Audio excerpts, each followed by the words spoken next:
Start fourth chapter of your class 10th geography, that is agriculture.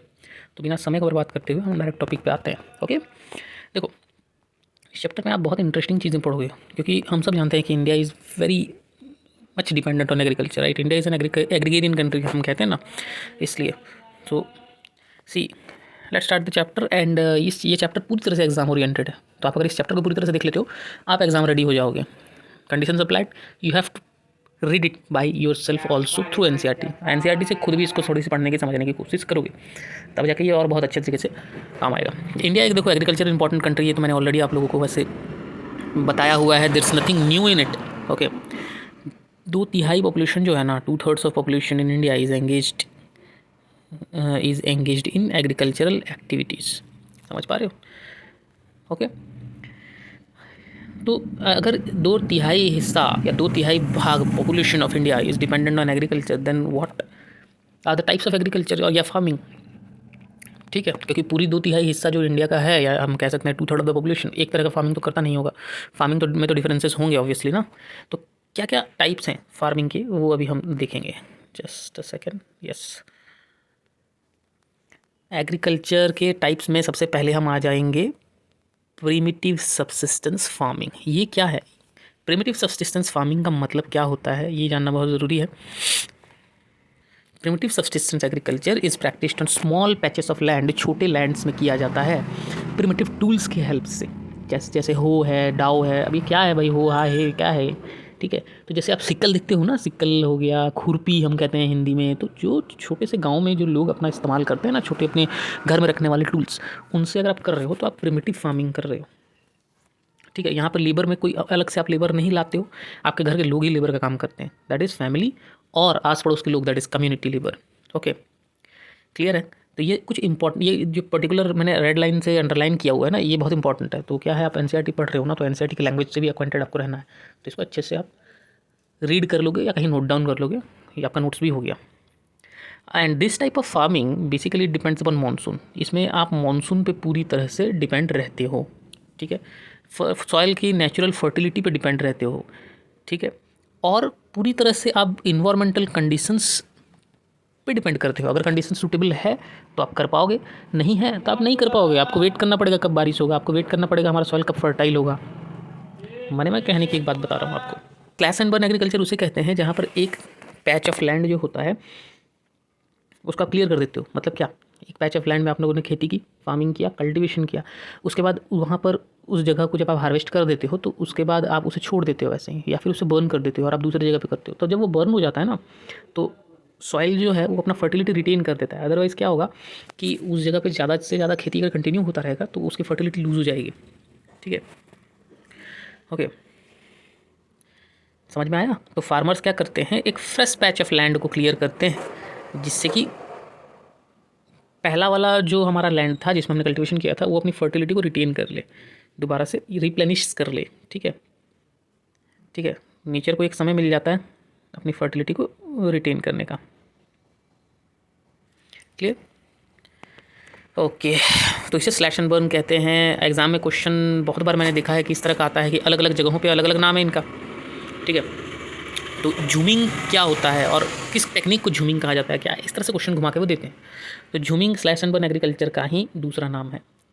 ठीक है, north eastern states में जैसे आसाम, मेघालय, मिजोरम, नागालैंड, पामलऊ, तो आप 2-3 नाम याद रखो तो मोर देन इनफ है, वहाँ उसे झूमिंग कहा जाता है। क्लियर? ठीक है,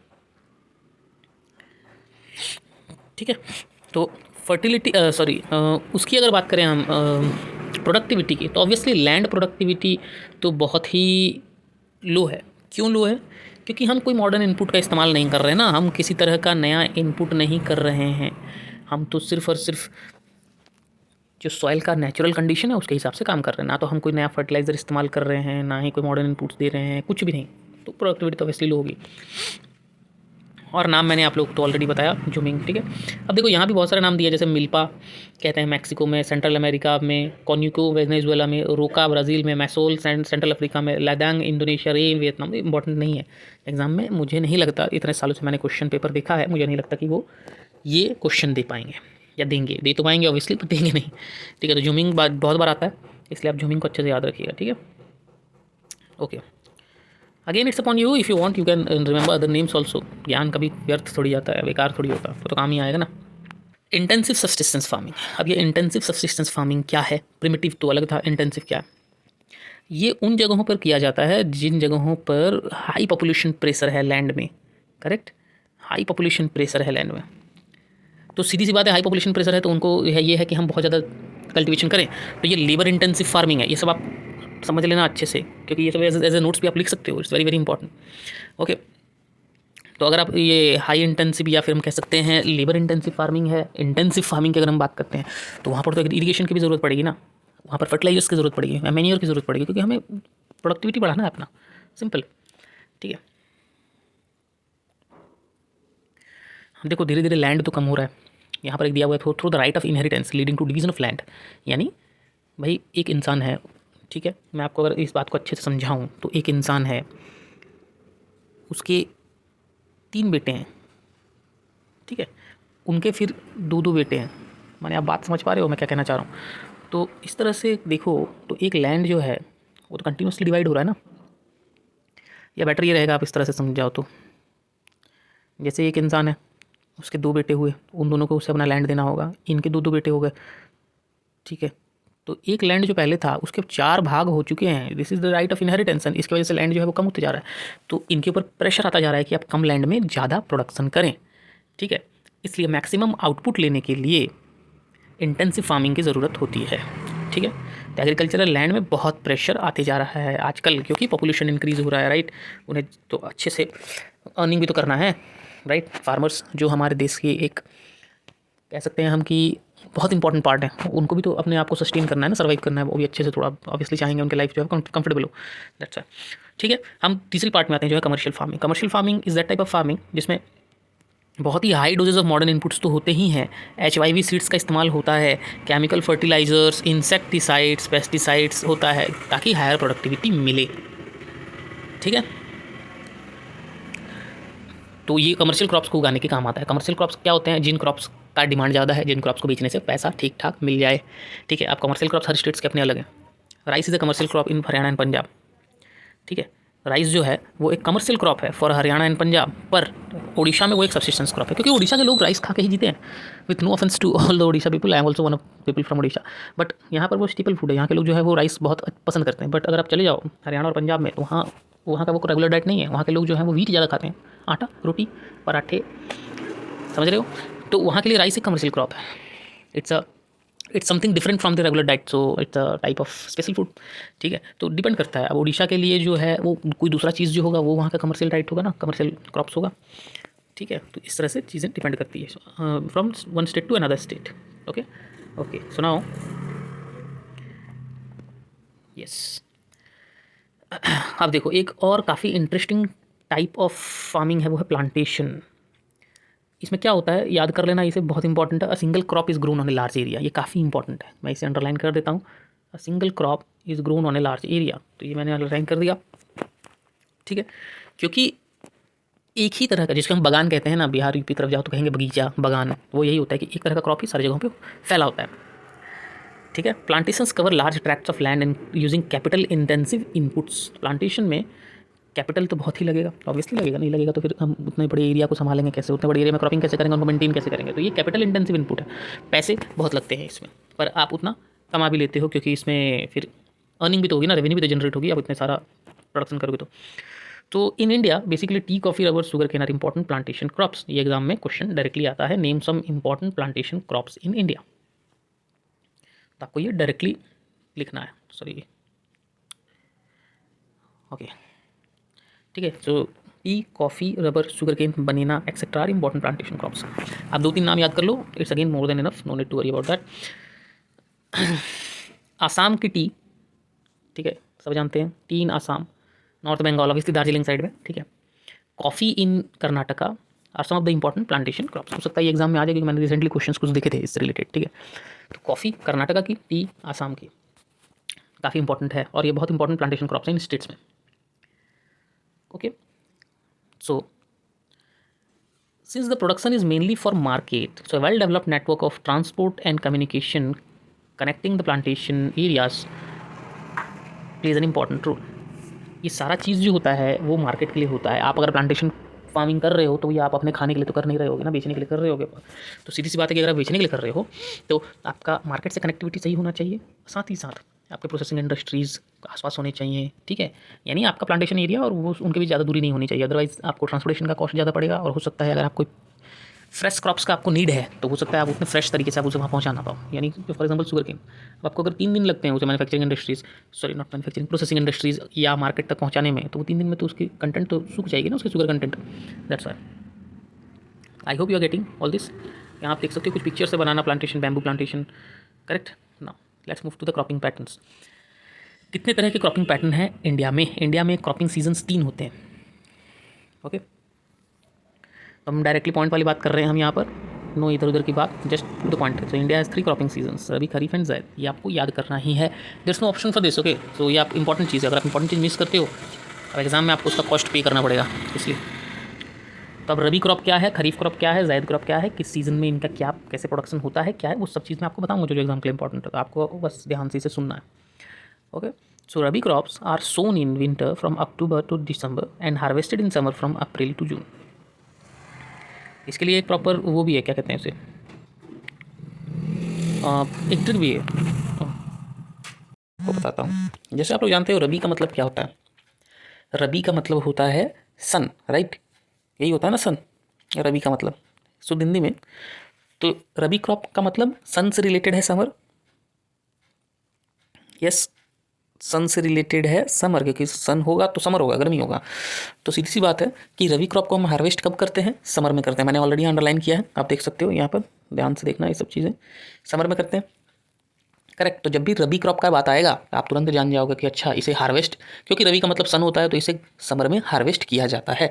आपको मेरा ट्रिक अगर पसंद नहीं आ रहा हो आप अपना ट्रिक लगा सकते हो, इट्स कोई मतलब इसमें कोई जोर ज़बरदस्ती नहीं है, ठीक है। जस्ट मैंने अपनी तरफ से हेल्प किया आपको याद करने में, ताकि आपका काम आसान हो जाए। तो रबी क्रॉप को अगर समर में हार्वेस्ट करते हैं तो सीधी सी बात है कि उसे विंटर में सो करते होंगे, क्योंकि उन्हें कुछ तो समय लगेगा ना ऑब्वियसली हार्वेस्टिंग स्टेज में आने के लिए। तो आप रिमेंबर कर सकते हो, याद कर सकते हो कि उन्हें अक्टूबर से दिसंबर के महीने में जो अभी चल रहा है, जिस समय मैं ये वीडियो बना रहा हूँ, इस समय सो करते हैं और हार्वेस्ट करते हैं अप्रैल टू जून में, जब आपका समर वेकेशन होता है, आप छुट्टियों में रहते हैं तब उस टाइम पे, ठीक है, ओके। इसके बाद एग्जाम के लिए क्या इंपॉर्टेंट है, या इसके बाद तुम्हें क्या ध्यान देना है? इंपॉर्टेंट रबी क्रॉप्स कौन कौन से हैं, ये बहुत इंपॉर्टेंट है। रबी क्रॉप्स कौन कौन से इंपॉर्टेंट? वीट, बार्ली, पीज, ठीक है, वीट, बार्ली, पीज। तो ये दोनों को हम नहीं छोड़ेंगे भाई, ये दोनों के साथ क्यों नाइंसाफ़ी करें। तो मेन मेरे कहने का ये मकसद है कि आप महीना याद करो, आप कौन कौन से इंपॉर्टेंट क्रॉप्स हैं वो याद करो, ठीक है, और किन स्टेट्स में ये क्रॉप्स ज़्यादा होती हैं वो याद करो। पंजाब, हरियाणा और उत्तर प्रदेश ज़्यादातर सभी जगहों पर कॉमन आ जाते हैं, तो आप इन 3 को याद कर सकते हो। अपार्ट फ्रॉम दैट, क्योंकि 2-3 नाम काफ़ी होते हैं, तो इनके अलावा भी अगर आप याद करना चाहते हो तो इसमें एक्स्ट्रा नाम जो दिए गए हैं वो आप याद कर सकते हो, जैसे हिमाचल प्रदेश, जम्मू एंड कश्मीर, उत्तराखंड, ठीक है। मैं ट्रिक की तरह बता रहा हूँ कि आप पंजाब, हरियाणा, उत्तर प्रदेश याद कर सकते हो, क्योंकि ये बहुत जगह रिपीट होते हैं, ठीक है, क्लियर है।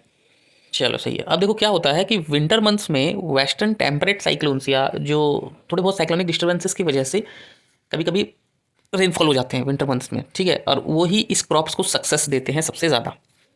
खैर ये तो एग्जाम के लिए भी इतना इंपॉर्टेंट है नहीं, बट स्टिल आप देख सकते हो। So due to precipitation during winter months due to western temperate cyclones, so they contribute basically in the success of these crops, ठीक है। अब क्या है कि ग्रीन रेवोल्यूशन जब हुआ था पंजाब, हरियाणा, उत्तर प्रदेश, मैंने कहा था इन तीनों स्टेट्स का नाम, ठीक है, जब पंजाब, हरियाणा, उत्तर प्रदेश और राजस्थान के कुछ पार्ट्स में ग्रीन रेवोल्यूशन बहुत ही सक्सेसफुल हुआ था, तो वो इन रबी क्रॉप्स को प्रमोट करने में काफ़ी हेल्प किया था, उनसे रबी क्रॉप्स काफ़ी प्रमोट हुए और वो आज काफ़ी सक्सेसफुल हैं, क्योंकि रबी क्रॉप्स कई स्टेट्स की स्टेपल डाइट हैं, ठीक है ना, स्टेपल डाइट है ये। हाँ, अभी भी क्वेश्चन ये है कि सर रबी क्रॉप कैसे स्टेपल डाइट हैं, तो मैंने कहा था वीट। आप पंजाब, हरियाणा, उत्तर प्रदेश, वो नॉर्थन साइड्स में चले जाओ तो वहाँ के लोग जो हैं वो ज़्यादातर वीट खाते हैं, वो चावल कम खाते हैं, ठीक है। और वही आप उड़ीसा में आ जाओ तो सिनेरियो दूसरा है। खैर हमने ये कमर्शियल क्रॉप्स में डिस्कस किया था, तो आप लोगों को आइडिया होगा, इसका याद होगा, ठीक है।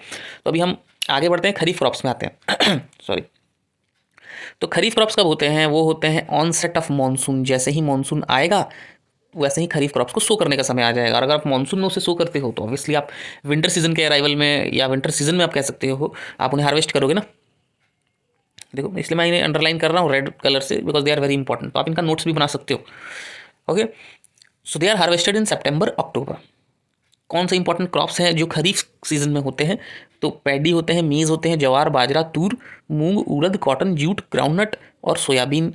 आप इनका अगर 2-3 नाम भी याद रखते हो तो it's more than enough. Not 2-3, sorry, 4-5 नाम भी याद रखते हो तो बहुत है। 2-3 तो मैंडेटरी ऑब्वियसली याद करने के लिए, और वो पूछ दे तो और भी इंपॉर्टेंट बन जाता है ना क्वेश्चन कि cotton is which type of crop और cotton grows in which season, तो आपको बताना पड़ जाएगा। तो it's better to remember the names of all. If not तो आप 2-3 याद कर सकते हो, ठीक है। और कुछ इंपॉर्टेंट जगह है जहाँ पर खरीफ क्रॉप्स बेसिकली उन्हें लगाया जाता है या उन्हें सो किया जाता है या कल्टीवेट किया जाता है। तो जैसे कि मैंने आप लोगों को बताया था, उत्तर प्रदेश, पंजाब और हरियाणा, देखो यहाँ पर भी रिपीट हुआ है ना ये, तो आप ये नाम याद कर सकते हो, बहुत ही सिंपल है। अदरवाइज आप तो वैसे भी उड़ीसा बेल्ट वाले स्टेट्स का नाम याद कर सकते हो। ओके, अरे just second, sorry. Okay, Orissa belt वाले स्टेट्स का नाम याद कर सकते हो, जैसे ऑब्वियसली आप उड़ीसा लिख दोगे, आंध्र प्रदेश लिखोगे, तेलंगाना लिखोगे, तो like this in this states. यहाँ पर आप देखोगे ना तो लोगों की जो डाइट है वो बेसिकली ज़्यादातर वो राइस बेस्ड होती है। आप साउथ इंडिया में देखे हो इडली वगैरह खाते हैं, मेरे जितने भी अभी साउथ इंडियन स्टूडेंट्स जो मुझे देख रहे होंगे वो बेटर रिलेट कर पाएंगे, क्योंकि वो वहाँ की जो डाइट है उनमें चावल, राइस बहुत ज़्यादा यूज़ होता है। Okay, so Andhra Pradesh, Telangana, this type of states you can write there. Okay, now, और यस, आपको बहुत इंपॉर्टेंट ये याद ध्यान रखना ना कि एनसीईआरटी में हमें क्या छोड़ना है। हर लाइन को याद करने की ज़रूरत नहीं है, जो मैं बता रहा हूँ उन्हें आप याद करिए और काम हो जाएगा आपका एग्जाम्स के लिए, ठीक है। ओके, अब देखो एक और इन्फॉर्मेशन दे दिया है, एग्जाम में नहीं आता बट फिर भी क्योंकि मैं चैप्टर बता रहा हूँ तो मैं बता देता हूँ, आप डिसाइड कर लोगे कि आपको क्या चीज़ करना है। जो रेड लाइन से मैंने मार्क किया है ना वो एग्जाम के लिए बहुत ज़्यादा इंपॉर्टेंट है, अदरवाइज बाकी चीज़ें जो है वो मैं इन्फॉर्मेशन के लिए आपको बता रहा हूँ। तो आसाम, वेस्ट बंगाल, उड़ीसा में 3 crops of paddy are grown in a year. एक साल में 3 क्रॉप को उगाया जाता है, इनका नाम है औस, अमन एंड बुरो, ठीक है। तो ये एग्जाम के लिए तो मैंने तो आज तक 10 सालों में नहीं देखा, तो नॉट सो इम्पॉर्टेंट। ओके, तो रबी और खरीफ सीजन के बीच में एक बहुत ही शॉर्ट सीजन आता है जिसे जैद कहते हैं, ठीक है। और जैद में उगने वाले जो क्रॉप्स होते हैं उनका नाम क्या है वो आपको ध्यान रखना है, ठीक है। वाटरमेलन हो गया, मस्क मेलन, क्यूकम्बर हो गया, वेजिटेबल्स एंड फॉडर क्रॉप्स। तो तुम लोगों को पता है वेजिटेबल्स और fodder crops, basically obviously vegetables सब जानते हैं, फॉडर क्रॉप्स जो जानवरों को चारा दिया जाता है वो होता है फॉडर क्रॉप्स, ठीक है। जैसे बोला था ना food and fodder, so obviously fodder or चारा बट जानवरों के लिए। Sugarcane takes almost a years to grow, not so important for us, not so important information, but yes, okay, sugarcane को उगाने में काफ़ी समय लगता है, ये हमको बस ध्यान रखना है, नथिंग एल्स। मेजर क्रॉप्स कौन कौन से हैं जो जिसपे हमारा जो पूरा देश है ना वो कौन से मेजर क्रॉप्स पे टिका हुआ है, not only for commercial purpose, for subsistence also, यानी कि सर्वाइव भी करता है, जिसमें तो सबसे पहला नाम आता है वो है राइस, ठीक है। तो आप डायरेक्टली यहाँ आ जाओ, सॉरी, यस, डायरेक्टली आप यहाँ आ जाओ। तो जैसे कि मैंने आप लोगों को बताया, rice is staple food crop of majority of people in India, और ये question direct fill in the blanks में मैंने देखा है या एमसीक्यूज में मैंने देखा है कई जगह। What is the steeple food crop of majority of people, इसमें बच्चे कंफ्यूज हो जाते हैं, वो कहते हैं कि सर व्हीट है या राइस है, तो राइस है, सीधी बात, ठीक है। चाइना के बाद हमारा कंट्री जो है वो लार्जेस्ट प्रोड्यूसर ऑफ राइस है in the world, but we are not sure because ये डेटा बहुत पुराना है, इसलिए हो सकता है वो टॉप हो गया वो भी। I am not sure, I am just saying like that. तो तुमको बुक के डेटा के हिसाब से चलना है। Our country is the second largest producer of rice in the world after China. Rice एक खरीफ क्रॉप है, इसे हाई टेम्परेचर चाहिए, ठीक है, अबव 25 डिग्री सेल्सियस, और हाई ह्यूमिडिटी भी चाहिए होता है, ठीक है। Rainfall above 100 centimetre. तो मैंने जो जो चीज़ को अंडरलाइन किया बहुत इंपॉर्टेंट है। देखो राइस को टेम्परेचर कितना चाहिए, रेनफॉल कितना चाहिए, किन स्टेट्स में होता है, किन सॉइल्स में होता है, बस इससे ज़्यादा आपको किसी भी क्रॉप के बारे में इंफॉर्मेशन नहीं कलेक्ट करना है, ठीक है। अब जिन एरियाज़ में बारिश कम होती है वहाँ पर ऑब्वियसली इरीगेशन की जरूरत पड़ेगा, तो ये कोई एक्स्ट्रा बात नहीं है, ये तो कॉमन सी बात है। ओके, ये हार्वेस्टेड राइस है और ये राइस के कल्टीवेशन वाली जो पिक्चर है वो दी गई है यहाँ पे। ओके, तो अगर आप मैप को थोड़ा ध्यान से देखोगे तो major area and minor area क्या है, ये major area and minor area production of rice obviously, क्योंकि यहाँ पर आप देख सकते हो just this one India rice. So production of rice का मेजर एरिया कहाँ पर है, अब मैंने जैसे आपको बताया था ये पार्ट जो आप देख रहे हो ना, ये पूरा बेल्ट जो है ये उड़ीसा, आंध्रा, तेलंगाना, ये सब जो एरिया है इनमें ज़्यादा हो रहा है, ठीक है। अब ऐसा नहीं है कि बाकी जगहों पे नहीं होता, बट वो माइनर हैं, कम होते हैं कंपैरेटिवली, और यहाँ पर ज़्यादा होते हैं। तो आप मैप्स के थ्रू नॉलेज यहाँ ऐसे ले सकते हो, देख सकते हो, ठीक है। मेजर एरिया ज़्यादातर मैंने जो भी शीट किया वो पार्ट है। इंडिया के लेफ्ट साइड में उतने नहीं होते या वेस्टर्न साइड में उतने नहीं होते, they are minors in terms of rice cultivation. Okay, अब आते हैं, यस, ये मैंने वैसे ऑलरेडी बता चुका है, ज़्यादा कुछ है नहीं इसमें, बट फिर भी क्योंकि इसमें देखो वही चीज़ है कि पंजाब, हरियाणा, उत्तर प्रदेश और राजस्थान जैसी जगहों पे भी राइस को कल्टीवेट किया जा सकता है, being very areas which have not so much of rainfall. ठीक है, यहाँ पर लिखा हुआ है कि उनमें थोड़ी सी लेस रेनफॉल होती है as compared to the eastern part of India, but still we can grow here due to irrigation, canal irrigation बोलो, ट्यूबवेल्स बोलो, या किसी भी तरह का इरीगेशन बोलो, इरीगेशन की मदद से हम यहाँ पर राइस कल्टिवेशन कर सकते हैं। ओके, यस, ये क्वेश्चन नहीं आता है ऐसा कि राइस किन किन जगहों पे होता है, वो एक ऑब्वियसली बड़ा क्वेश्चन का पार्ट होता है। तो north and north eastern India आप लिख सकते हो, जैसे कि आप लोगों ने मैप में भी देखा, north and north eastern India में ज़्यादा होता है, कोस्टल एरियाज डेल्टाइक रीजन्स में भी होता है, बट आप इन दोनों नाम को टारगेट करो, north and north eastern India. ठीक है, काफ़ी इंपॉर्टेंट है। अब दूसरा, यहाँ तक तो सभी का क्लियर है, जो जो इंपॉर्टेंट है, जिस तरह से आप एग्जाम में लिखोगे, क्योंकि आप एनसीईआरटी की भाषा लिखोगे तो वो ज़्यादा बेटर होगा आप लोगों के लिए। ठीक है, तो वो चीज़ का आप लोगों को ध्यान रखना है ना। Let's come to wheat, second most important cereal crop. From the name आप जान सकते हो कि वीट जो है वो second most important cereal crop है, main food crop in north and north eastern part of the country. आप इसको अंडरलाइन कर लो, मैं अंडरलाइन कर ले रहा हूँ क्योंकि ये एग्जाम में आ सकता है। इन्हें क्या होता है ना, ये रबी क्रॉप है ऑब्वियसली, और इनको कूल ग्रोइंग सीजन चाहिए। ठीक है, और राइपनिंग के टाइम पे ब्राइट सनसाइन चाहिए। तो नाम से ही आप लोगों को पता चल जाएगा कि बीइंग अ रबी क्रॉप हम इसे विंटर में सो करेंगे और हार्वेस्ट करेंगे समर में, क्योंकि इसे तो कूल ग्रोइंग सीजन चाहिए और ब्राइट सनसाइन चाहिए। समझ में आ गया। एनुअल रेनफॉल जो है वो इसका थोड़ा कम हो तो भी चलेगा, 50 to 75, बिकॉज राइस की तरह इसका वाटर डिमांड जो है वो उतना ज़्यादा नहीं होता।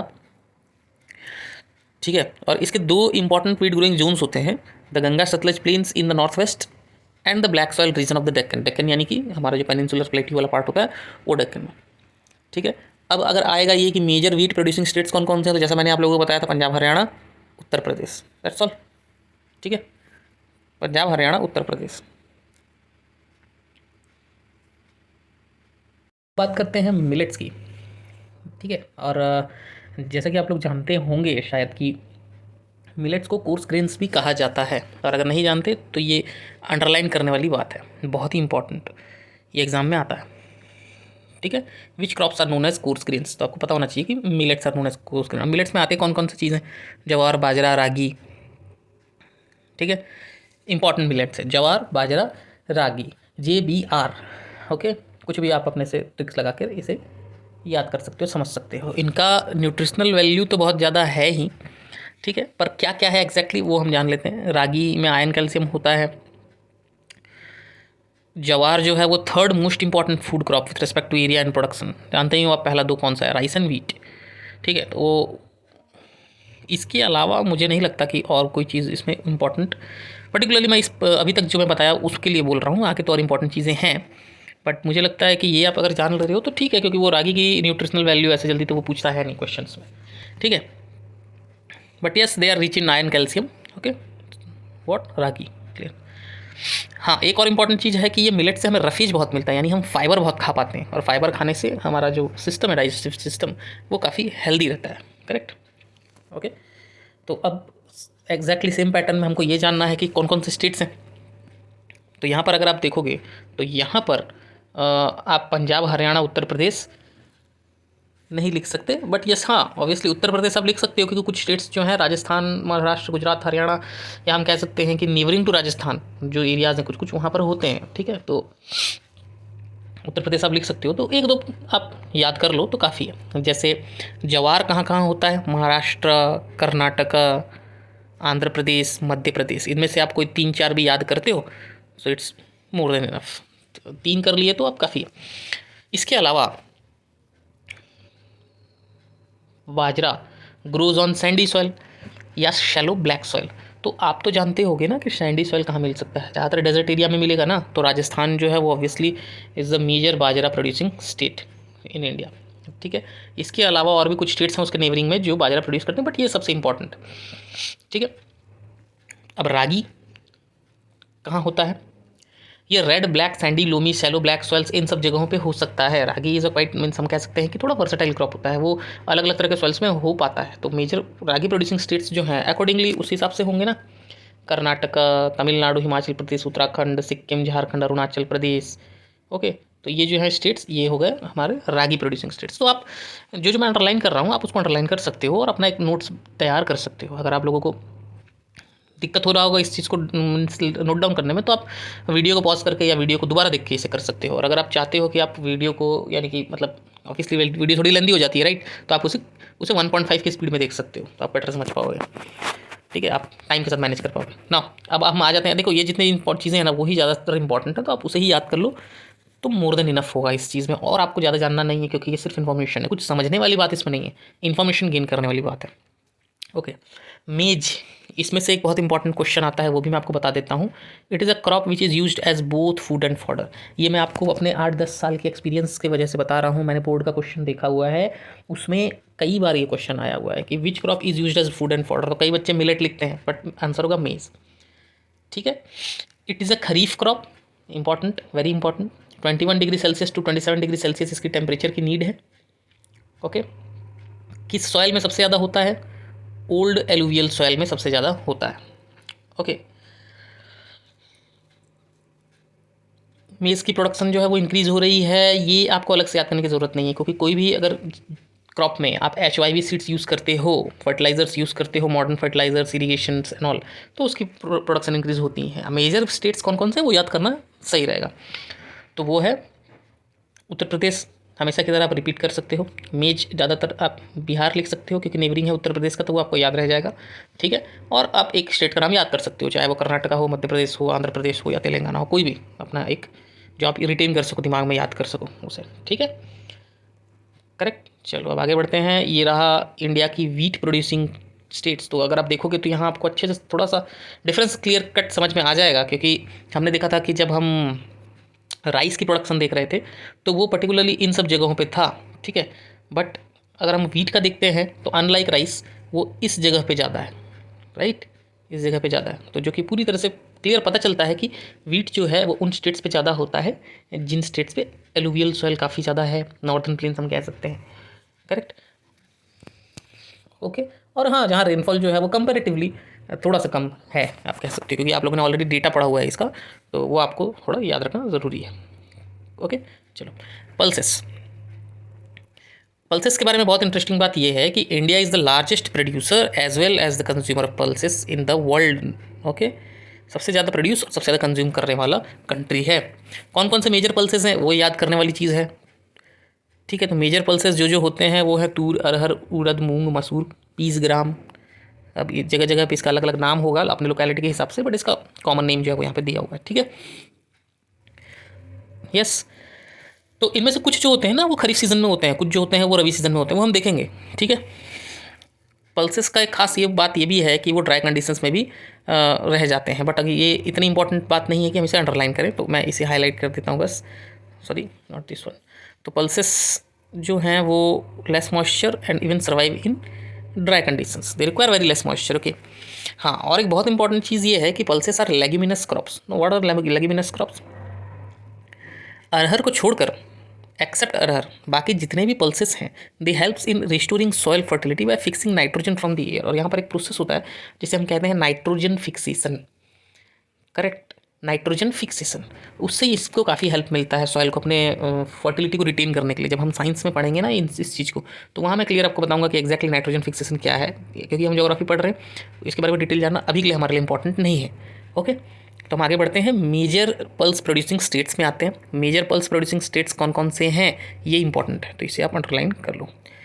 मध्य प्रदेश, राजस्थान, महाराष्ट्र, उत्तर प्रदेश एंड कर्नाटका।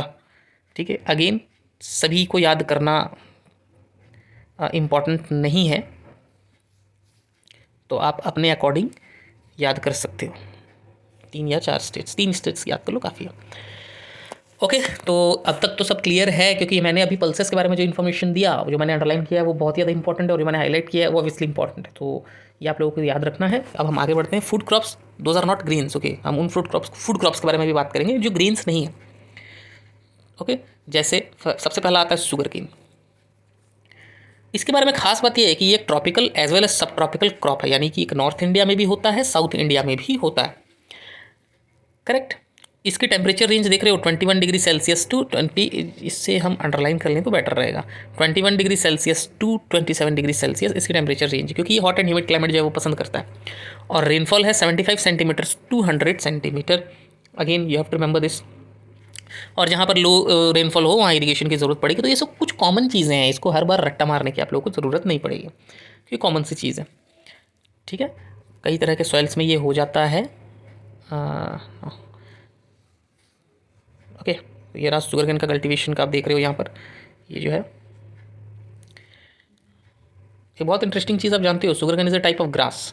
ठीक है, एक तरह का ग्रास है। ओके, तो India is the second largest producer of sugar cane only after Brazil. India सबसे मतलब सबसे ज़्यादा प्रोड्यूस करने वाला कंट्री जो ब्राज़ील है, उसके बाद इंडिया का ही नंबर है। शुगर केन से क्या होता है ना, बहुत सारी चीज़ें बनती है। जैसे शुगर बनती तो है ही ऑब्वियसली, आप सब जानते हो, इसलिए उसका नाम ही है शुगर केन। और उसके बाद गुड़ बनती है, खंडसरी, खांड भी कहते हैं इसको कई जगहों पर। खांड it's a raw form of sugar, मतलब नॉट अ रिफाइंड फॉर्म और पॉलिश्ड वर्जन ऑफ शुगर। कच्चा जो शुगर अनप्रोसेस्ड होता है ना, तो उसे खांड कहते हैं। Molasses also a by product, आप इसे भी गूगल करके एक बार देख सकते हो। काफ़ी जो है, जब हम शुगर बनाते हैं तो उनसे काफ़ी सारे बाई प्रोडक्ट्स निकलते हैं और वो ज़्यादा बेटर होते हैं हेल्थ में। Okay, so the major sugar cane producing states, यहाँ पर आप लिख सकते हो वो 3 स्टेट्स जो मैंने आप लोगों को हमेशा बोला है, पंजाब, हरियाणा एंड उत्तर प्रदेश। ठीक है, PHU, अब BHU तो जानते हो ना, बनारस हिंदू यूनिवर्सिटी। PHU पंजाब, हरियाणा, उत्तर प्रदेश, ये ट्रिक आप लगा लो, समझ में आ जाएगा। अब आते हैं हम ऑयल सीड्स पे। क्या क्या हैं ऑयल सीड्स, सबसे पहले तो ये जान लो। India again second largest producer है इन 2016। सो ये ठीक है, but that is not so important to remember. But rapeseed जो होता है उसके प्रोडक्शन में India was third largest producer in the world. Again this is not so important, you can just remember it like an information. Third largest producer India है in rapeseed production, जबकि second largest producer है in ground nut production. तो ये ठीक है, याद करने के लायक, उतना वर्थ इट उतना तो नहीं है, बट हाँ कोई भरोसा नहीं, MCQs वगैरह में भी क्वेश्चंस आ जाते हैं, इसलिए आपको ध्यान रखना है। इंडिया की टोटल जो क्रॉप्ड एरिया है, sorry for the disturbance, cropped area है उसका 12% जो है वो ऑयल सीड्स ग्रो होते हैं वहाँ पर। तो सबसे इंपॉर्टेंट चीज़ ये है कि मेन ऑयल सीड्स कौन कौन से ग्रो होते हैं इंडिया में या कल्टीवेट होते हैं इंडिया में, उनका नाम क्या है, तो वो आपको ध्यान रखना है। जस्ट अ सेकेंड, यस, अरे यार डिस्टर्ब कर दी। ओके, तो मेजर जो हैं वो हम अंडरलाइन कर देते हैं। ग्राउंडनट, मस्टर्ड, कोकोनट, सीसैमम जिसे हम तिल कहते हैं, सोयाबीन, कैस्टर ऑयल जो कैस्टर सीड से बनता है ऑब्वियसली, और कॉटन सीड्स, लीन सीड, सनफ्लावर। तो ये सब जो है वो मेजर ऑयल सीड्स हैं, करेक्ट। तो ये आप भी अंडरलाइन कर लो, ये बहुत इंपॉर्टेंट है, उनका नाम जानना बहुत ज़्यादा ज़रूरी है। ठीक है, और ऑयल सीड्स हैं तो इनके न्यूमरस यूज़ हो जाते हैं, जैसे सोप इंडस्ट्रीज, कॉस्मेटिक्स, ऑइंटमेंट्स बनाने में भी ये डायरेक्टली यूज़ होते हैं, क्योंकि इनसे निकला हुआ ऑयल जो है उनमें काफ़ी यूज़ होता है, राइट। आप लोग एडवर्टीजमेंट्स वगैरह में भी देखते होंगे कि ये इस ऑयल से बनाया है, उस ऑयल से बनाया है, कोकोनट, ये ग्राउंडनट, ये आमंड ऑयल। मैंने कहने की बात है कि क्योंकि ये ऑयल सीड्स हैं, और सोप कॉस्मेटिक्स का एक मेजर कंस्टिट्यूएंट जो होता है वो ऑयल होता है, दैट्स ऑल। ओके, ना इसको अलग अलग से थोड़ा सा पढ़ना होगा हमको। ग्राउंडनट जो होता है वो एक खरीफ क्रॉप है, क्योंकि एग्जाम में आ जाता है तो इसलिए मैं अंडरलाइन कर रहा हूँ। और आधे ऑयल सीड्स का प्रोडक्शन ग्राउंडनट का ही होता है, जिसे हम मूंगफली कहते हैं ना। ओके, तो गुजरात में सबसे ज़्यादा ग्राउंडनट होते हैं। आप इसका ट्रिक भी लगा सकते हो, मैं ट्रिक्स भी बीच बीच में बताता रहूँगा, बट क्योंकि मैं फ्लो को ख़राब नहीं करना चाहता इसलिए मैं भी नहीं बता रहा हूँ। ठीक है, तो मैं कोशिश करूँगा कि इनको ट्रिक्स की एक अलग वीडियो में रिकॉर्ड करूँ, क्योंकि बहुत सारी ट्रिक्स होती हैं और सभी के ट्रिक्स जो होते हैं वो अपने अपने लेवल पे बहुत अच्छे होते हैं, क्योंकि उनको उस ट्रिक से हेल्प मिलता है। तो आप अपना भी ट्रिक बना सकते हो। Okay, linseed and mustard are rabi crop, they are not kharif crops, but groundnut is a kharif crop, remember this। सीसैमम एक खरीफ क्रॉप है नॉर्थ में, और रबी क्रॉप है साउथ में। तो ये भी एक इंटरेस्टिंग सिनेरियो है यहाँ पर, वो भी आप ध्यान रख सकते हो। ठीक है, so sesame is a kharif crop in north and rabi crop in south, that's all. इतना आप ध्यान रखो। Castor oil sorry castor seed is both grown as rabi and kharif crop. तो ये इतना अगर आप लोगों ने याद रख लिया कि भाई सीसैमम और कैस्टर सीड दोनों ही जो है वो रबी और खरीफ में यूज़ हो सकते हैं। सीसैमम नॉर्थ में खरीफ है, साउथ में रबी है, काफ़ी है, ये सब इन्फॉर्मेशन काफ़ी है, क्योंकि 1 मार्क में आने के चांसेस रहते हैं। दैट्स वाई, क्यों बेकार में आप अगर उसे इग्नोर करोगे तो उस इन्फॉर्मेशन को पता चला वही एग्जाम में आ गया तो बाद में पछतावा होता है कि हमने पढ़ा नहीं सर उसको, ऐसे में बहुत सारे बच्चे बोलते हैं। तो चलो अभी हम करते हैं टी। जैसा कि मैंने आप लोगों को ऑलरेडी बताया था, T cultivation is an example of plantation agriculture. It is an important beverage crop. Beverage उसे कहा जाता है जिसे आप पीते हो, राइट। जैसे टी है, कॉफ़ी है, ठीक है ना, और तरह के बेवरेजेस होते हैं, हॉर्लिक्स है, कॉम्प्लान है, ये सब बेवरेज आते हैं, बट वो क्रॉप नहीं है। मैं आपको बेवरेज का एग्जांपल दे रहा हूँ। तो बेवरेज क्रॉप कौन कौन से हो जाएंगे, जैसे टी है, कॉफ़ी है, ठीक है, ये सब बेवरेज क्रॉप्स में आते हैं। नाउ ट्री प्लांट कहाँ होता है ज़्यादातर, जब हम ये जानते हैं कि ट्री प्लांट जो है वो ट्रॉपिकल इन सब ट्रॉपिकल क्लाइमेट्स में होता है, जहाँ के सॉइल्स जो होती है ना वो वेल ड्रेन्ड होनी चाहिए, जिसमें ह्यूमस काफ़ी ज़्यादा हो, ऑर्गेनिक मैटर ज़्यादा हो। ओके, मॉइस्ट क्लाइमेट उसे काफ़ी पसंद होता है टी को, वार्म एंड मॉइस्ट क्लाइमेट। तो आप अगर देखोगे, ओके, तो अगर आप देखोगे ना तो ये कोलकाता साइड जो वेस्ट बंगाल, दार्जिलिंग, आसाम, आप नॉर्थ ईस्टर्न स्टेट्स को देखोगे तो वो काफ़ी बेटर होते हैं, अच्छे कंडीशंस प्रोवाइड करते हैं टी के कल्टीवेशन के लिए। करेक्ट, समझ में आ रही है बात सभी को?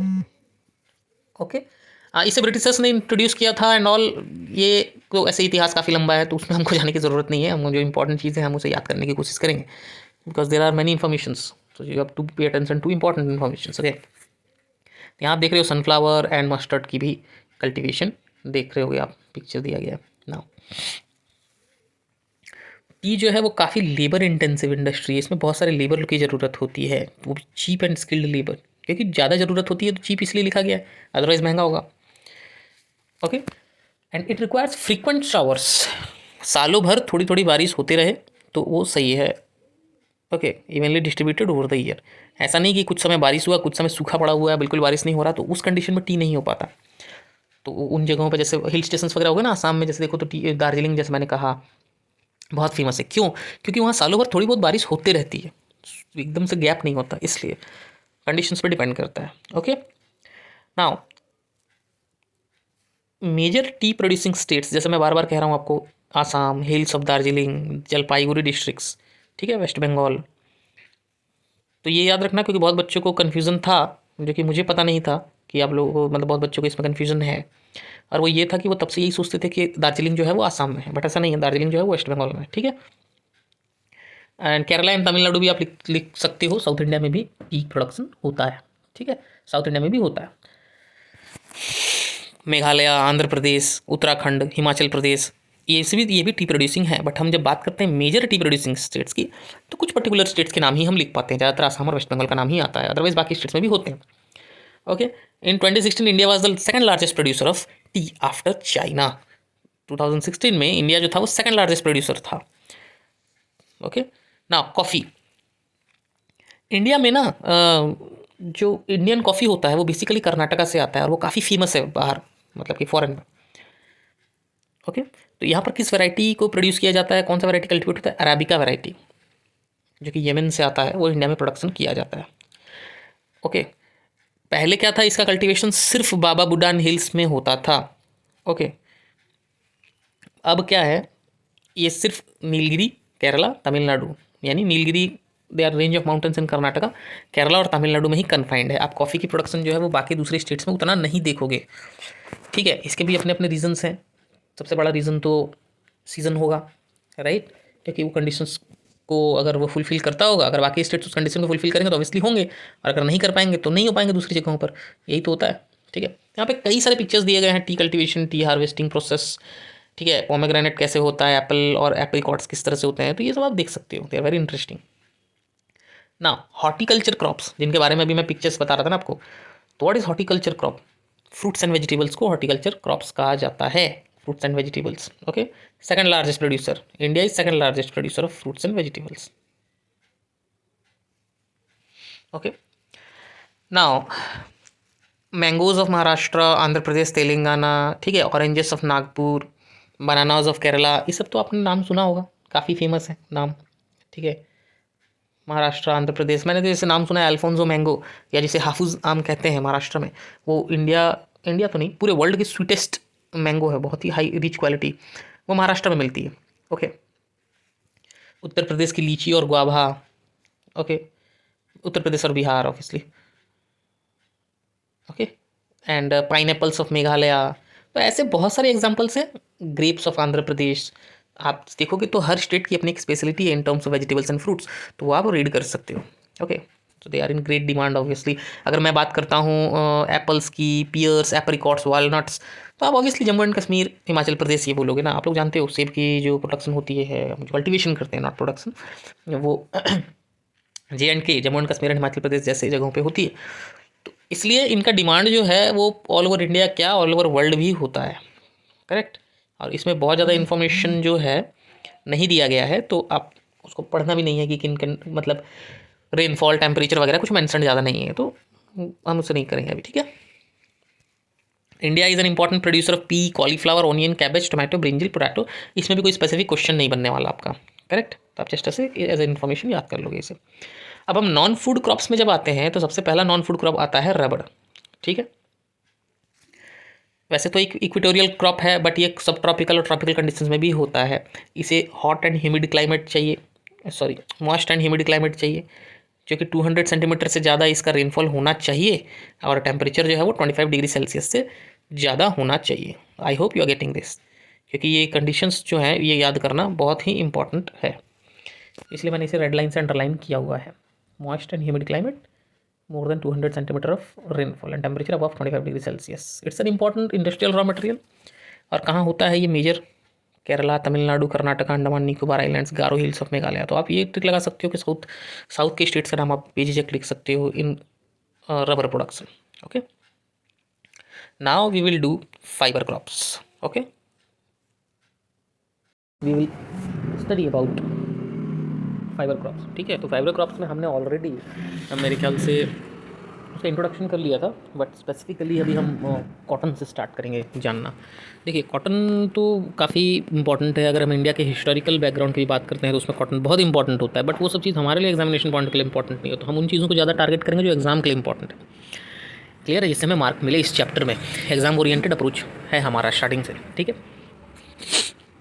Cotton grows well in dryer parts of the black cotton soil of the Deccan प्लेटी। ये बहुत इंपॉर्टेंट है कि वो कॉटन जो है वो ब्लैक कॉटन सॉयल में होता है, जो कि डेक्कन प्लेटी में प्रेजेंट है। अगर आप इंडिया के मैप को रेफर करो तो आपको पता चल जाएगा कि डेक्कन प्लेटी कहाँ पर है, राइट। इसे हाई टेम्परेचर चाहिए, लाइट रेनफॉल चाहिए, हल्का इरीगेशन भी चाहिए। तो हाँ, ये इंपॉर्टेंट है। Clear? High temperature, light rainfall और इरीगेशन, तो ये आपको इन सब एग्जाम्स में आने के चांसेस रहते हैं। 210 Frost free days and bright sunshine. समझ में आ रही है बात? ब्राइट सनशाइन कम से कम 210 दिन तक, 210 डेज तक होनी चाहिए उसके ग्रोथ के लिए। देखो, अब ये एग्जैक्ट डेटा नहीं है, इसके कहने का ये मतलब है कि काफ़ी साल के काफ़ी ज़्यादा समय तक ब्राइट सनशाइन होना चाहिए। वो फैसिलिटेट करता है, वो बढ़ावा देता है कॉटन को ग्रो होने में, ठीक है। ये खरीफ क्रॉप है और इसे 6 से 8 महीने लगते हैं मैच्योर होने में। तो अब ये देखो, बहुत इंपॉर्टेंट चीज़ है ना, एग्जाम में अगर क्वेश्चन आ गया तो आप लिख सकते हो cotton is a kharif crop. Obviously 6 to 8 months उसे लगते हैं। दैट्स वाई कॉटन की जो प्रोडक्शन है वो काफ़ी इंटरेस्टिंग हो जाती है इस सिनेरियो में, क्योंकि ज़्यादा समय लगता है ना इसे बनाने में मतलब कि प्रोडक्शन करने में, कल्टीवेशन करने में। Production is not the correct word, cultivation is the correct word. Okay, तो कौन कौन से स्टेट्स हैं जो सबसे ज़्यादा कॉटन प्रोड्यूस करते हैं? वो है महाराष्ट्र, गुजरात, मध्य प्रदेश, कर्नाटक, आंध्र प्रदेश।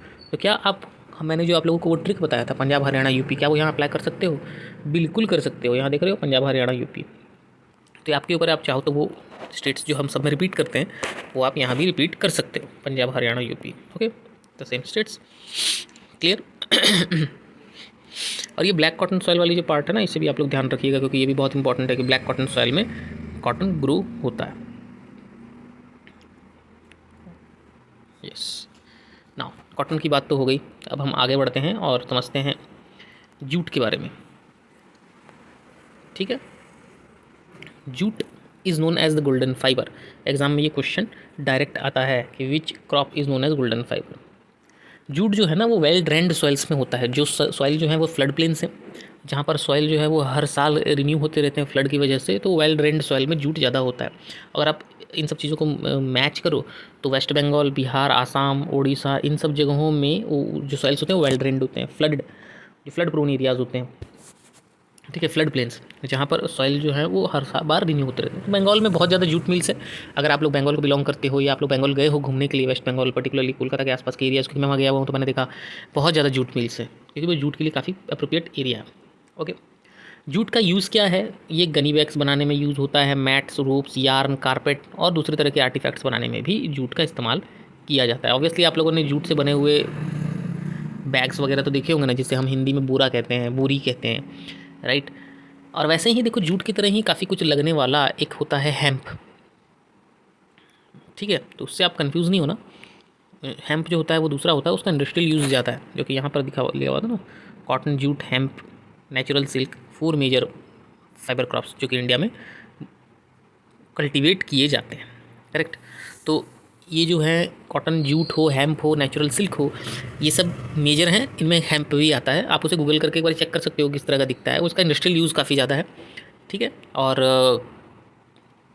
सिल्क वॉर्म्स से ऑब्वियसली जो सिल्क वॉर्म्स के कुकून्स होते हैं, छोटे छोटे जो बच्चे होते हैं, उनसे सिल्क बनता है और उस प्रोसेस को सेरीकल्चर कहा जाता है। तो ये काफ़ी interesting as well as important है, तो इसे भी आप अंडरलाइन कर लीजिएगा, क्योंकि मैं अंडरलाइन कर रहा हूँ ताकि आप लोग इसका नोट्स भी बना सको।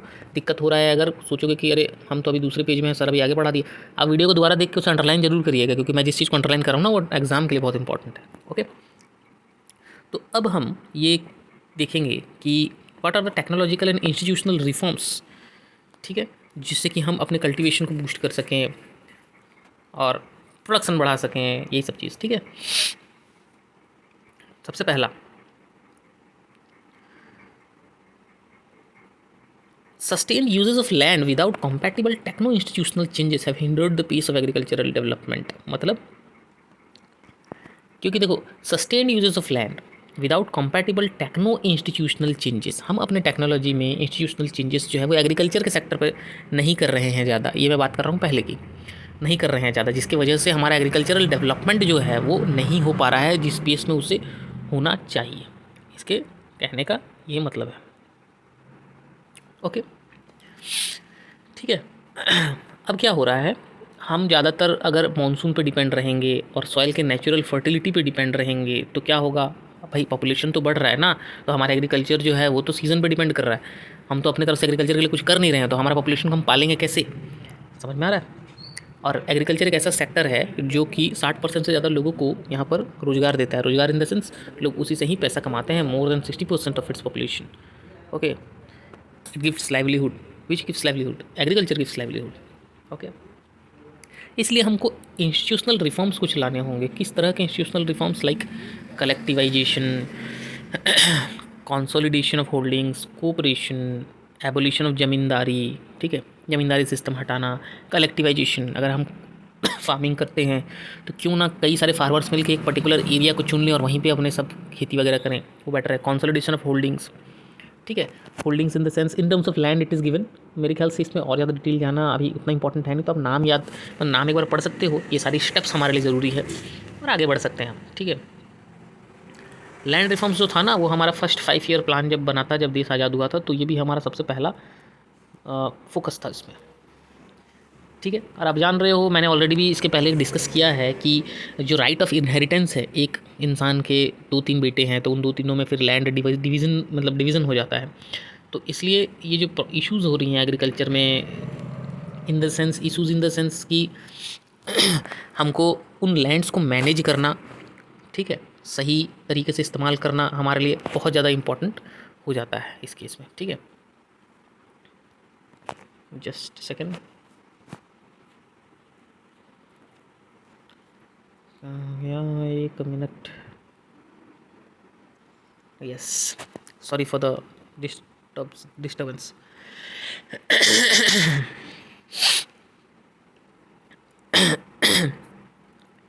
अब देखो, ग्रीन रिवोल्यूशन के बारे में आप लोग जानते होंगे, इंपॉर्टेंट इसलिए मैं इसे अंडरलाइन कर रहा हूँ। The green revolution based on the use of package technology and white revolution, ठीक है। तो ग्रीन रिवोल्यूशन जो था वो फूड क्रॉप्स को प्रोडक्शन को बूस्ट करने के लिए था, वाइट रिवोल्यूशन जो था वो मिल्क के प्रोडक्शन को बूस्ट करने के लिए था, तो ये सारी चीज़ें की गई थी, ठीक है। बस this too led to the concentration of development in few selected areas only, सिर्फ सिलेक्टेड एरियाज़ में ही इसका अच्छे से इम्प्लीमेंटेशन हो पाया, बाकी जगहों पे नहीं हो पाया, ठीक है।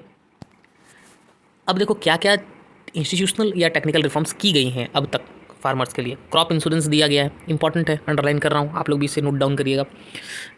अब देखो, कोई भी नेचुरल कैलामिटी हो, either in form of drought हो, सॉरी फ्लड हो, साइक्लोन, फायर, डिजीज़, ठीक है, उससे बचाता है। ग्रामीण बैंक्स को इस्टेब्लिश किया गया, आप जानते भी होंगे, आप अगर किसी आसपास के आपके एरिया के आसपास कोई रूरल एरिया है या आप खुद रूरल एरिया में रहते हो तो आप ग्रामीण बैंक आपके एरिया में होगा, ये आप जानते होंगे, ठीक है। कोऑपरेटिव सोसाइटीज़, ठीक है, और बैंक भी लोन फैसिलिटीज़ देते हैं फार्मर्स को, जो कि लोअर रेट ऑफ इंटरेस्ट में देते हैं, ठीक है। यहाँ तक कि क्रेडिट कार्ड्स वगैरह भी किसान को दिया जा रहा है, किसान क्रेडिट कार्ड, PAIS यानी पर्सनल एक्सीडेंट इंश्योरेंस स्कीम। अगर किसी भी दुर्घटना की वजह से आपका क्रॉप फेलियर हो जाता है तो उसके लिए भी आपको इंश्योर किया जाता है, ठीक है, इंश्योरेंस दिया जाता है। दुर्घटना इन द सेंस, आप हमेशा ये मत सोचिए कि एक्सीडेंट का बात हो रहा है तो ये गाड़ी वगैरह रोड में एक्सीडेंट होता है। एक्सीडेंट मतलब किसी भी तरीके का चीज़ जो आप नहीं चाहते थे वो हो गया, दुर्घटना। द घटना, the incident that you didn't like and you didn't expected is an accident. Okay. तो PAIS ये है वो चीज़ जो गवर्नमेंट दे रहा है। इसके अलावा वेदर बुलेटिन्स होते हैं। अगर आप अपने टीवी को सेट को ओपन करें, नेशनल लगाएं, जो कि DD चैनल बोलते हैं ना, दूरदर्शन, वहाँ पर अभी तक किसानों के बारे में दिखाया जाता है। सुबह सुबह आप लगाओगे तो, मैं एग्जैक्टली नाम भूल रहा हूँ, बट वो किसान के बारे में वो शो दिखाया जाता है। वो क्यों होता है? गवर्नमेंट एग्रीकल्चर को फोकस करने के लिए सब करता है, ठीक है। गवर्नमेंट ने अब तो मिनिमम सपोर्ट प्राइस, ठीक है, भी अनाउंस कर दिया है कि उसके नीचे आप किसानों को नहीं दे सकते हो। किसान को उतना हक तो मिलना ही चाहिए, ठीक है। Remunerative and procurement prices for important crops to check the exploitation of farmers by speculators and middlemen। तो ये आप नहीं करो तो भी चलेगा, ठीक है, आप इतना जान लो। और कहने का ये मतलब है कि प्रोक्यूरमेंट प्राइसेस जो है, फार्मर्स अगर कहीं से अपना सामान जब, या अपने जब क्या कहते हैं उसे, वेजिटेबल हो, कोई भी क्रॉप हो, उसे जब सेल करते हैं तो उनको एक पर्टिकुलर प्राइस मिलना ही चाहिए, उससे कम आप नहीं दे सकते। आप ये जानो, ये इंपॉर्टेंट है, ठीक है।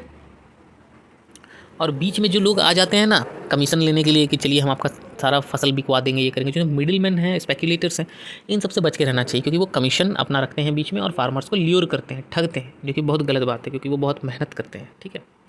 भूदान और ग्रामदान क्या है? अगर ये एग्ज़ाम में आ जाए तो भी आप इसे लिख सकते हैं। क्या है वो मैं आपको बता देता हूँ। मैं डायरेक्ट पॉइंट पे आना चाहता हूँ, इसलिए आपको वो बैकग्राउंड स्टोरीज़ नहीं बता रहा हूँ मैं। तो विलेजेस को अगर लैंडलेस में, ठीक है, विलेजेस को अगर लैंडलेस पीपल में डिस्ट्रीब्यूट किया जाएगा तो उसे ग्रामदान किया जाएगा, कहा जाएगा, क्योंकि आप जानते हो ना, ग्राम मतलब गांव होता है, दान मतलब गांव का दान। तो विलेजेस को लैंडलेस में डिस्ट्रीब्यूट करना ही ग्रामदान है। ठीक उसी तरह भूदान क्या होगा? 80 acre of land to be distributed among 80 landless villages. यहाँ पर लैंड को दान दिया गया है तो इसे भूदान कहते हैं। तो ये सब चीज़ें क्या हैं? इनका हिस्टोरिकल बैकग्राउंड रहा है ऑब्वियसली, ठीक है। गांधी जी के बहुत प्रिय थे, एक विनोबा भावे, नाम सुने होंगे आप लोग। तो वो क्या किए थे कि कैंपेनिंग वगैरह बहुत करते थे। तो उन्होंने जब लोगों को देखा, पीजेंट्स का बुरा हाल देखा, किसानों का बुरा हाल देखा, तो उन्होंने ये भूदान ग्रामदान ये स्टार्ट किया था। और उनके साथ साथ ऐसे बहुत सारे लोग भी थे, बट वो अगेन अभी हमारे लिए उतना इंपॉर्टेंट नहीं है, तो हम बस इतना जानेंगे। ये भूदान ग्रामदान जो था, ये एक तरह का मूवमेंट था, ठीक है। तो इसे ऑब्वियसली जो कि बिल्कुल ही नॉन वायलेंट था, तो इसे ब्लडलेस रिवॉल्यूशन भी कहा जाता है, ये भी आप ध्यान रख सकते हो। अब एग्रीकल्चर के बारे में जब हम इतना पढ़ाई कर ही रहे हैं, तो एग्रीकल्चर का कंट्रीब्यूशन क्या है इंडियन जीडीपी में, वो भी तो जानना हमारे लिए बहुत ज़रूरी है। Because agriculture is the backbone of Indian economy, ये आप लोगों को कभी नहीं भूलना चाहिए, ठीक है। ये हम आप लोगों को कभी नहीं भूलना चाहिए, because in reality agriculture is the backbone of Indian economy. Okay okay. अब देखो क्या है ना कि एग्रीकल्चर का डिक्लाइन हो रहा है काफ़ी शेयर, ठीक है। The declining share of agriculture in the GDP is a matter of serious concern, क्योंकि एग्रीकल्चर अब पहले जैसा कमा कर, क्या कहते हैं, रेवेन्यू जनरेट नहीं कर पा रहा। इसके बहुत सारे रीजंस हैं, ठीक है। जैसे कि कई लोग जो हैं वो करना नहीं चाहते, उनको लगता है ये आउट ऑफ फैशन है, ये हमारा तो इमेज ख़राब कर देगा लोगों के सामने। तो इस तरह से लोग एग्रीकल्चर करना नहीं चाहते। बट सबको अनाज खाना है, बट कोई अनाज उगाने वाले का इज्जत नहीं करता, ठीक है। गवर्नमेंट ने बहुत सारे स्कीम्स और बहुत सारा तरीका निकाला। जैसे गवर्नमेंट ने ICAR को सेटअप किया, Indian council of agricultural research, ठीक है। Agricultural universities, veterinary services, animal breeding centres, horticulture development, क्या नहीं किया, बहुत सारी चीज़ों को डेवलप किया, ठीक है। रिसर्च एंड डेवलपमेंट भी करवाया in field of metrology and weather forecast, ताकि हमारे देश के जो एग्रीकल्चर में जो चल रहे हैं, यानी कि हमारे फार्मर्स जो हैं, उनको कभी कोई तकलीफ ना हो। क्लियर ना? जीडीपी ग्रोथ तो हो रहा है, चलेगा, ठीक है, वो तो अपने समय के साथ ठीक ठाक हो ही रहा है। बट एम्प्लॉयमेंट जनरेशन्स जो है ना, वो एग्रीकल्चर में नहीं हो रहा है। ओके। क्योंकि इंडियन फार्मर्स को इंटरनेशनल कंपटीशन मिल रहा है, ठीक है। और मैं जहाँ तक जानता हूँ कोई भी इंसान जो है वो एग्रीकल्चर जैसी चीज़ में इन्वेस्ट भी नहीं करना चाहता। तो रिडक्शन हो गया पब्लिक इन्वेस्टमेंट का भी, लोग दूसरी दूसरी चीज़ों में इन्वेस्ट करना चाहते हैं, ठीक है। Farmers are withdrawing their investment from agriculture causing a downfall in the employment in agriculture obviously, जैसा कि मैंने आपको कहा था। एग्रीकल्चर में डाउनफॉल जब हो रहा है तो कोई उसमें इन्वेस्ट करने को भी तैयार नहीं है। अब ग्लोबलाइजेशन का क्या इम्पैक्ट पड़ सकता है एग्रीकल्चर में, ये भी आप लोगों को देख लेना चाहिए। तो हम इम्पैक्ट ऑफ ग्लोबलाइजेशन अभी करने वाले हैं, जो कि एग्रीकल्चर पे इसका क्या इम्पैक्ट है ग्लोबलाइजेशन का। ये भी एक बहुत इंपॉर्टेंट टॉपिक है क्योंकि इस पार्ट से भी क्वेश्चंस एग्रीकल्चर चैप्टर में पर्टिकुलरली आते हैं, ठीक है। तो आप जानते हो कि ग्लोबलाइजेशन जो है ना वो एक नया चीज़ नहीं है। Globalization is not a new phenomenon, ये पहले से है क्योंकि कई सालों से ट्रेड होता आया है। इंडियन स्पाइसेस जो हैं वो एक्सपोर्ट होते आए हैं दूसरे दूसरे कंट्रीज़ में, ठीक है। ज़्यादातर साउथ इंडिया में इसे ज़्यादा इंकरेज किया जाता था कि भाई आप कल्टिवेट करो और हम यूरोपियन कंट्रीज़ में उसे ले जाएंगे। आज भी इंडिया में जो स्पाइसेस हैं वो काफ़ी ज़्यादा एक्सपोर्ट किए जाते हैं। और आप जानते हो कि ग्लोबलाइजेशन जो था वो उसी समय से है तब, क्योंकि इंटरनेशनल ट्रेड तो फ्लोरिश हो रहा था ना उस समय भी। देखो क्योंकि कॉटन बेल्ट्स इंडिया में बहुत ज़्यादा हैं, ओके, कॉटन बेल्ट्स इंडिया में बहुत ज़्यादा हैं इसलिए वो ब्रिटिशर्स को अट्रैक्ट किए ना, तो वो भी तो एक तरह का ट्रेड ही था। Cotton belts of India attracted the Britishers and ultimately cotton was exported to Britain also. तो कॉटन भी एक वैरायटी हो गया जो एक्सपोर्ट होता है, ओके। तो ब्रिटिश लोग क्या करते थे या यूरोपियन कंट्रीज क्या करते थे, इंडिया से ले गए हुए कॉटन से वो लोगों ने वहाँ पर अपना इस्टेब्लिश किया मैनचेस्टर में या लिवरपूल में, ठीक है, ओके, ठीक है। समझ में आ रही है बात। जैसे आप लोगों ने हिस्ट्री पढ़ा होगा तो हिस्टोरिकल इवेंट्स में देखा होगा कि चंपारण सत्याग्रह, खेड़ा सत्याग्रह, अहमदाबाद मिल वाले सत्याग्रह, बहुत सारी ऐसी चीज़ें हुई हैं, ठीक है। क्योंकि फार्मर्स को फोर्स किया जाता था कि तुम इंडिगो उगाओ, ठीक है। क्योंकि बाद में इंडिगो काफ़ी इंपॉर्टेंट हो गया, जानते हो ना, नील नील होता है जो, वो ब्रिटिशर्स को काफ़ी अट्रैक्ट करने लगा। वो बोले कि भाई अब आप लोग इंडिगो उगाओ, यानी वो अपने हिसाब से हैंडल करते थे। खैर वो तो हिस्ट्री की पार्ट है, हम यहाँ ज्योग्राफी पढ़ रहे हैं। पर इतना था कि वो इतना फोर्स करते थे कि फार्मर्स अपने सस्टेन करने के लिए, अपने फैमिलीज को पालने पोसने के लिए फूड ग्रेन्स भी नहीं उगा पाते थे, ठीक है। अब देखो एग्जाम में क्या लिखोगे कि ये ग्लोबलाइजेशन का फार्मर्स में या इंडियन एग्रीकल्चर में क्या इफेक्ट पड़ा। तो मैं डायरेक्ट पॉइंट पे आता हूँ, ये रेड लाइन जो भी मैंने डाली है वो काफ़ी इंपॉर्टेंट है, तो ध्यान देना। ग्लोबलाइजेशन के बाद, under globalization the farmers in India have been exposed to new challenges. क्या क्या चैलेंजेस है? देखो इंडिया एक बहुत बड़ा प्रोड्यूसर है cotton, rice, rubber, tea, coffee, jute, spices, इन सब चीज़ों का। पर हम नहीं compete कर पाते हैं किन से? डेवलप्ड कंट्रीज से, क्योंकि वहाँ पर एग्रीकल्चर जो है वो हाईली सब्सिडाइज्ड एग्रीकल्चर है। समझ में आ रही है बात। वहाँ की जो एग्रीकल्चर है वो यहाँ से काफ़ी डेवलप्ड है, उनको कैपिटल का कोई इशू नहीं है, और इंडिया में एग्रीकल्चर जो है वो काफ़ी स्ट्रगल कर रहा है। तो हम बजाय कि हम इतने सारे इंपॉर्टेंट प्रोडक्ट्स को प्रोड्यूस करते हैं या कल्टीवेट करते हैं, बट स्टिल हम compete नहीं कर पाते। क्योंकि आप कैसे compete कर पाओगे अगर आपके पास कैपिटल ना हो, अगर आपके पास मॉडर्न टूल्स ना हो, अगर आपके पास 24 घंटे इलेक्ट्रिसिटी ना हो, अगर आपके पास इरीगेशन की फैसिलिटी ना हो। समझ में आ रही है ना। तो ये सारी चीज़ें बहुत इंपॉर्टेंट है, ओके। देखो वहाँ पर टिश्यू कल्चर भी कर दिया जाता है, टिश्यू कल्चर से प्लांट्स को उगाया जाता है। समझ पा रहे हो वो कितने एडवांस्ड हैं, वो कितना खर्च करते हैं अपने एग्रीकल्चरल इन्वेंशंस में, ठीक है। वो अपने एग्रीकल्चर को हमेशा फ्लोरिश करना चाहते हैं, ओके। अगर हम चाहते हैं कि हमारा एग्रीकल्चर भी आगे बढ़े तो हमको प्रॉपर थ्रस्ट देना होगा improvement of condition of marginal and small farmers. वो तो बेचारे आत्महत्या करने के नौबत आ चुकी है, ठीक है। ग्रीन रिवोल्यूशन आजकल उतना ज़्यादा इफेक्टिव नहीं है, ओके। और अगर हम ज़बरदस्ती कई सारे केमिकल्स और ये सारी पेस्टिसाइड्स वगैरह यूज़ करेंगे तो वो उल्टा लैंड डिग्रेडेशन हो जाएगा, okay. Chemicals, drying aquifers, vanishing biodiversity, ये सारे रीजंस हैं, ठीक है। हमारे जो एक्वीफर्स हैं, जो हमारे पानी के छोटे छोटे स्रोत हैं, वो गायब हो रहे हैं, बायोडाइवर्सिटी हमारी खत्म हो रही है, लैंड डिग्रेड होता जा रहा है। क्योंकि हम एग्रीकल्चर को अच्छी तरीके से हैंडल नहीं कर पा रहे हैं, हम एग्रीकल्चर को सही तरीके से सही डायरेक्शन में नहीं ले जा पा रहे हैं, ओके। यस, जेनेटिक इंजीनियरिंग के मामले में भी हम बाकी के देशों से काफ़ी पीछे हैं, ओके। क्योंकि हम HYV सीड्स जो है, high yielding varieties of seeds जो है वो उस लेवल में नहीं प्रोड्यूस कर पा रहे हैं जितना वो कर पा रहे हैं। जेनेटिक इंजीनियरिंग आप जानते हो, जहाँ नई ब्रीड्स, हाइब्रिड्स को बनाया जाता है एक तरह से, ओके।